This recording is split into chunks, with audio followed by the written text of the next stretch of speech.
A woman walks into a family barbecue. Burgers, small talk, the usual.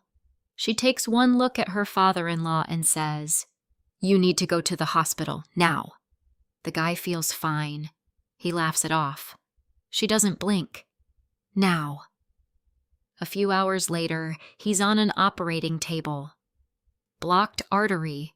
He was hours from a heart attack. Here's the part that should keep you up tonight. Ask her how she knew, and she can't tell you. She just saw it. Read a clue nobody else in that backyard could see. And the unsettling truth? Your brain is doing that exact same detective work right now, about everything. It just never files a report with you. She's not a psychic. She's a pattern machine. Years of seeing heart failure faces taught her brain to spot one change in the skin nobody consciously notices. And she's not alone on the case file. A Gulf War radar officer once shot down an enemy missile that looked identical to his own fleet's planes. Same speed, same altitude, same blip. His own superiors couldn't explain how he called it. Museum curators sniff out forgeries they can't put into words. Radiologists spot a stroke before it shows up. They all say the same useless thing. I just knew. That's your brain. A prediction machine, quietly cataloging clues every second, building cases you never asked it to open. And honestly, thank God it does. You don't tell your heart to beat or your lungs to breathe. You don't schedule digestion.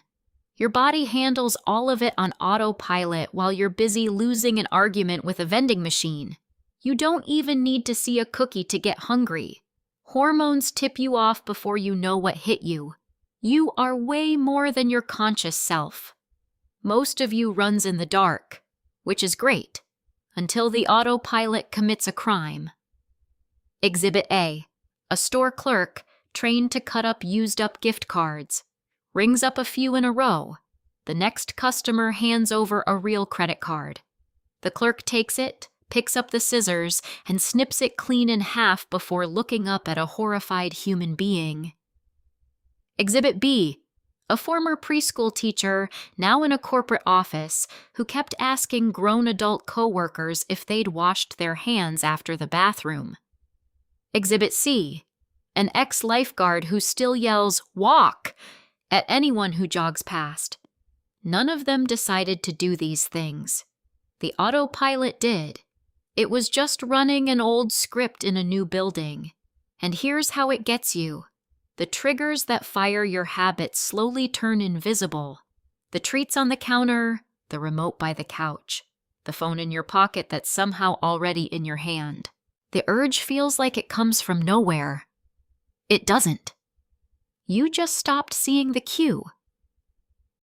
The psychologist Carl Jung put it colder than I ever could. Until you make the unconscious conscious, it will direct your life, and you will call it fate. So how does a detective drag the unconscious into the light? Ask the Japanese railway, which is basically the most punctual crime lab on Earth. Their train operators do this thing called pointing and calling. They literally point at the signal and shout, "Signal green!" Point at the speedometer, call the speed, point at the platform edge, "All clear!" It looks completely ridiculous. It also cuts errors by up to 85%.